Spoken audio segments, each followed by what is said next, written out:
Alors, là, j'ai quelques minutes pour vous faire regretter de ne pas vous être inscrit à l'atelier de fin de journée sur la gestion des données. Pour éveiller votre attention sur les problématiques que déjà certains d'entre vous ont ressenties, puisque j'ai écouté les échanges de ce matin, et vous dire que vous n'êtes pas seul. Donc, alors, qui suis-je? Donc, je suis Frédéric Delamotte, je suis référent données stratégiques du département BAP. Il n'y a pas de S à stratégique, parce que c'est le référent qui est stratégique, c'est pas la donnée. Je suis pilote de la mission Sciences ouvertes et interopérabilité de l'Institut français de bioinformatique. C'est là où je revois aussi Anne-Françoise. Et je suis copilote du Collège des données de la recherche du COSO. Le COSO, c'est le Comité pour la science ouverte. Comme vous voyez, je suis assez monomaniaque dans la gestion des données.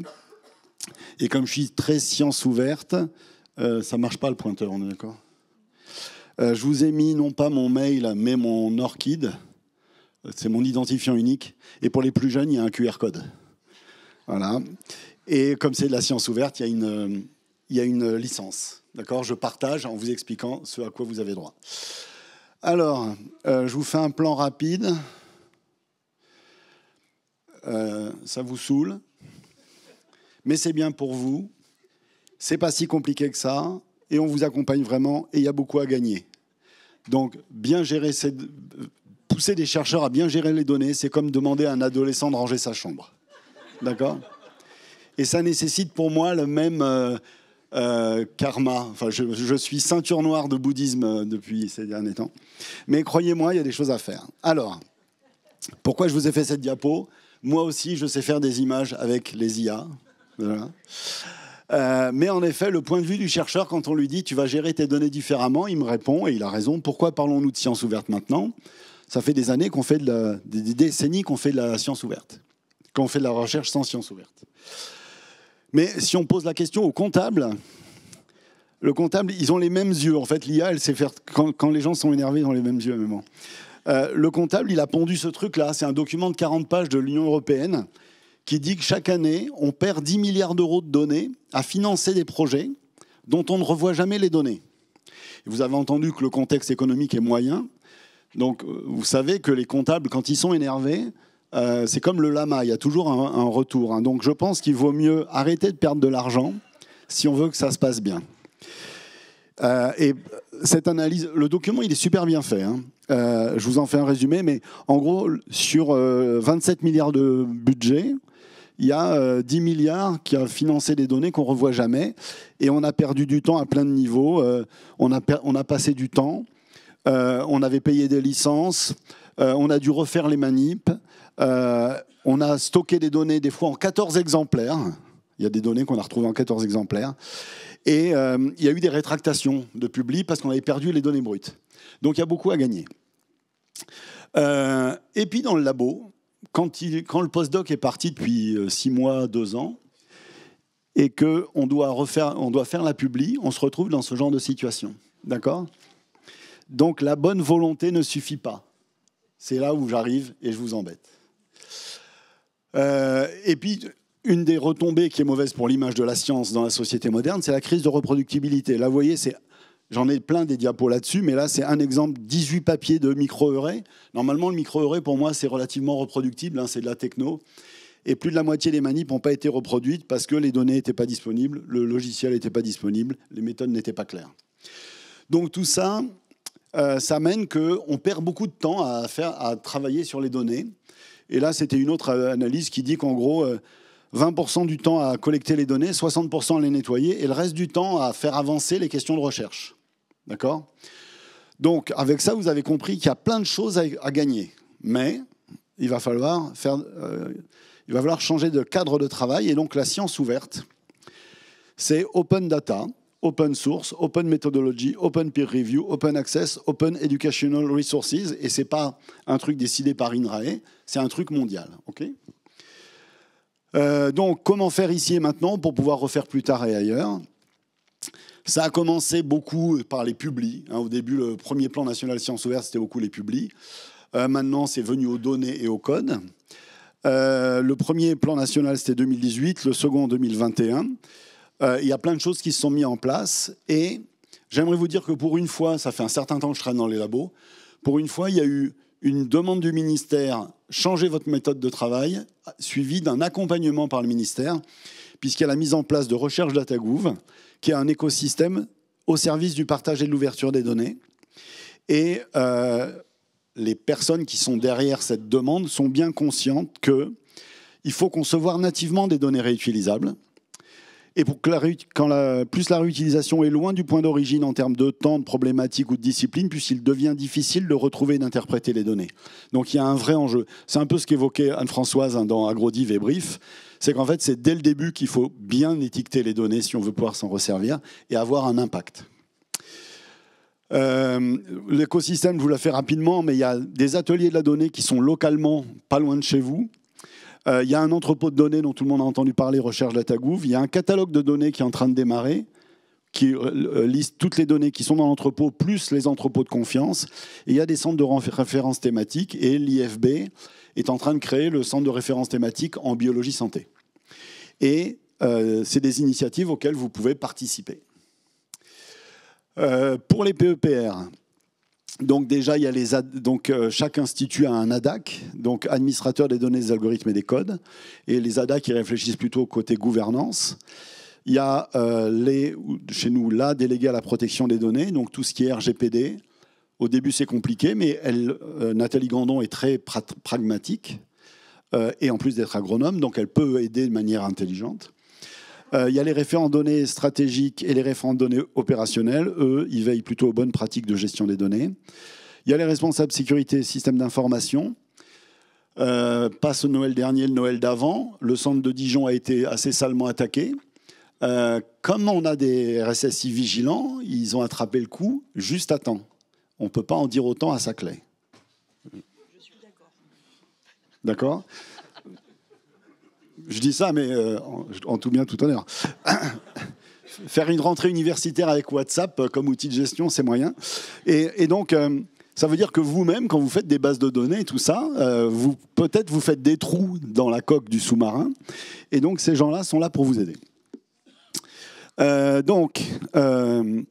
Il y a à la DIPSO une page sur quelle infrastructure numérique pour son projet de recherche. Et il y a un bouton « J'ai une question ». Et si vous allez un peu plus loin, il y a un bouton « J'ai besoin d'aide ». Et dans la salle, il y a Eric Maldonado qui est là, qui est de la DSI, qui sera avec moi tout à l'heure et qui a plein de solutions. Et il y a Vanita qui a plein de solutions aussi.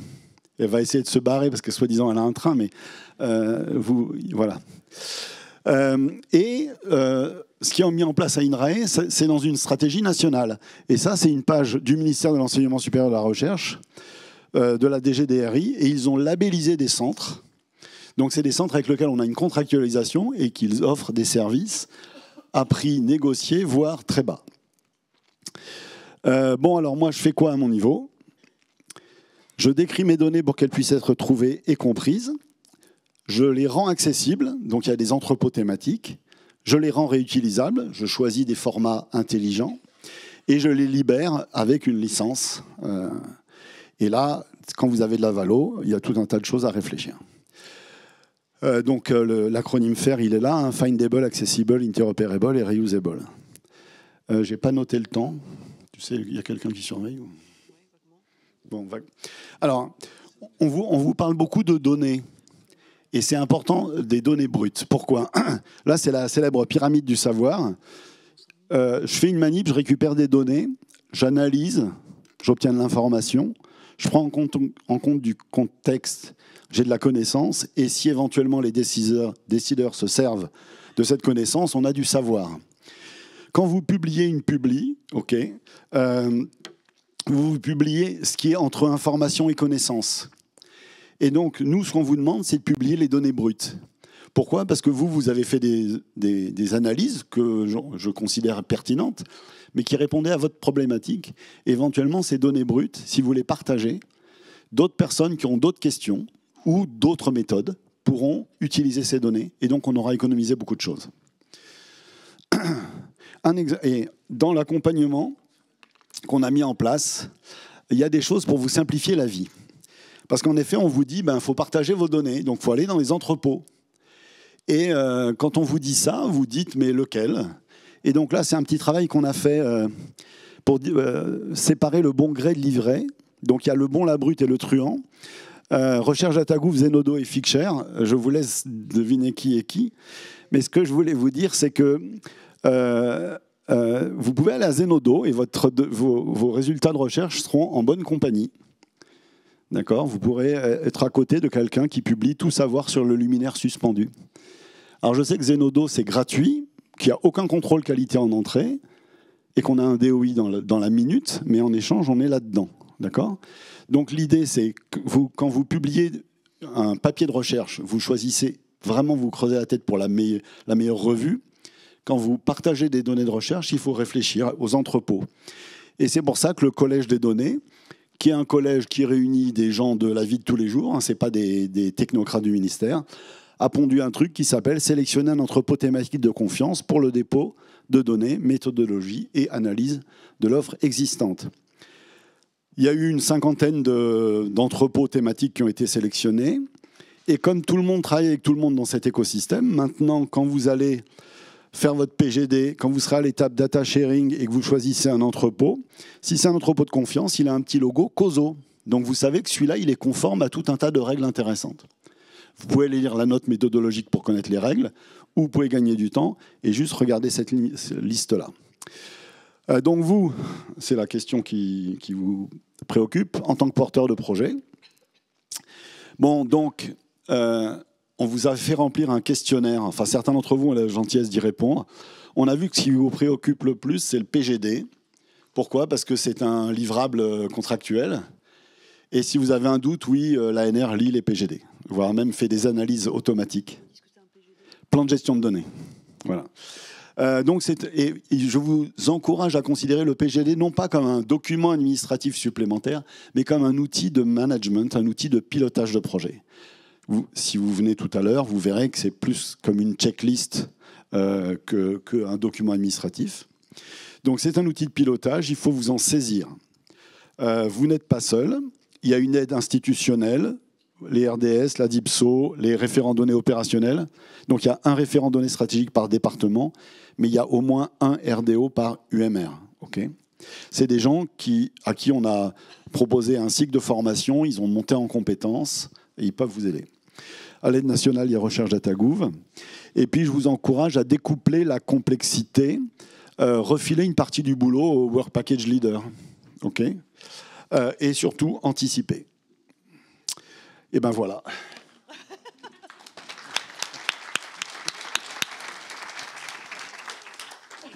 Et donc là, vous avez mon adresse mail avec une faute d'orthographe, d'ailleurs, qu'on corrigera, et accompagnement numérique, qui est là, si vous voulez, de l'aide. OK ? Alors, est-ce qu'il y a des questions dans l'audience ? S'il n'y en a pas, je peux commencer par une. Il y en avait une sur un moment, tu as présenté l'activité du data scientist. Et il y en a une notamment où tu dis qu'on passe beaucoup de temps à organiser les données, etc.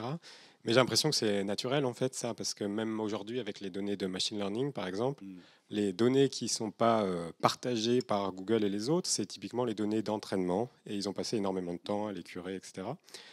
Et finalement, la partie, alors qu'ils sont tout à fait prêts à donner les paramètres de leur réseau de neurones, à donner aussi même les logiciels pour les calculer. Donc, en fait, j'aurais envie de dire qu'un data scientist, ça doit passer beaucoup de son temps à curer les données, à bien les formater, etc. Donc, c'est pas un peu normal. Alors, oui et non. Alors déjà, tout le monde ne va pas devenir data scientist pour pour s'y retrouver dans le bazar. Il y a plein de gens qui sont, je sais pas moi, physiologistes, écologistes ou sociologues, et qui qui ont envie d'aller vite. Deuxièmement, on dit souvent en formation, les tidy data se ressemblent toutes, et les untidy data sont toutes différentes les unes des autres. Et donc, chaque fois que tu tombes sur une nouvelle source de jeu de données, tu dois le comprendre et le mettre en forme pour que ça rentre dans ton algo ou dans ton système d'analyse. Et donc, typiquement, je donne un exemple de BAP. Donc, c'est un département avec 1200 personnes. Et il y a 19 unités expérimentales réparties partout en France, donc qui font du chou-fleur, de la fraise ou de la pomme. Elles convergent vers le même système d'information, vers les mêmes vocabulaires, vers les mêmes ontologies, afin qu'un chercheur de BAP ou d'ailleurs qui se pose une question puisse utiliser toutes les données sans avoir à les reformater. Et donc cette personne, le travail qui est fait par les unités expérimentales, qui est un travail colossal de convergence, il est fait pour gagner du temps. Ce qui permet de diminuer le coût d'accès à la donnée. Tu n'as pas besoin d'être un expert, hein, parce qu'on ne peut pas tous devenir experts de la donnée. Voilà. Mais il faudra quand même curer les données. Oui, oui. Mais bon, mieux elles sont décrites, mieux c'est. Y a-t-il une autre question peut-être?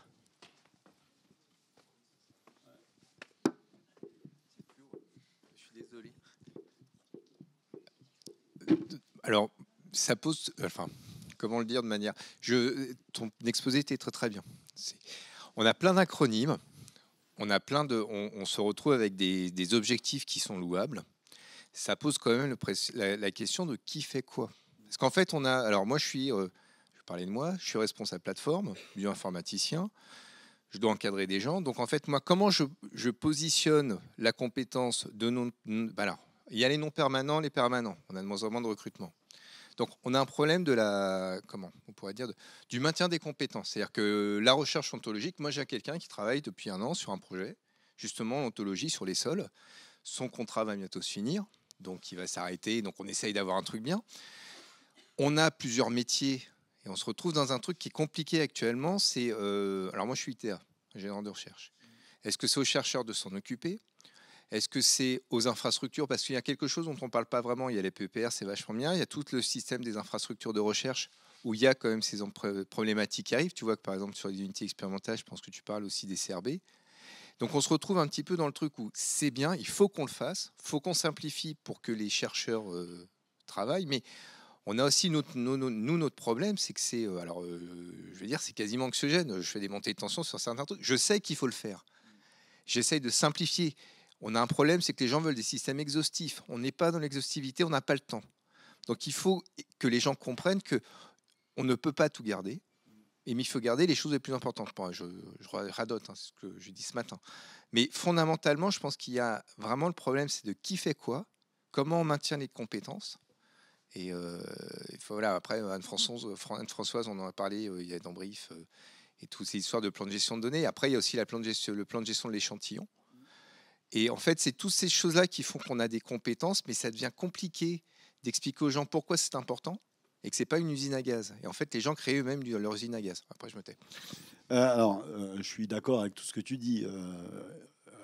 Alors, on vit une période de transition. Et si j'avais eu 5 demi-journées, j'aurais démarré par pourquoi on en est là. C'est le déluge de données, c'est la disruption numérique, c'est la crise de reproductibilité, et qui fait que là, les plus jeunes, vous connaissez là, une compagnie qui s'appelle Agfa. Non, parce qu'il leur a fallu 12 ans pour passer de leur meilleure année fiscale à la banqueroute. Pourtant, c'est eux qui ont fait le premier appareil photo numérique. Hein. Mais ils n'avaient pas anticipé en fait le numérique. Amazon a remplacé comment ça s'appelait, les 3 Suisses. D'accord, vous voyez ce que je veux dire? Donc en fait, la disruption numérique, elle a fait disparaître une partie de l'ancien monde. Et le monde de la recherche se trouve à ce moment-là, si tu veux. Et donc on est obligé de s'adapter.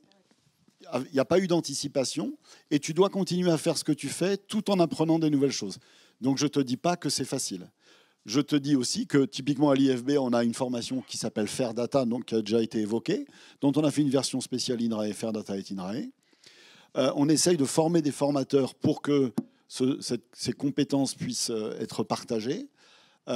Et on apprend à faire du vélo en fabriquant le vélo et en se regardant faire tout ça.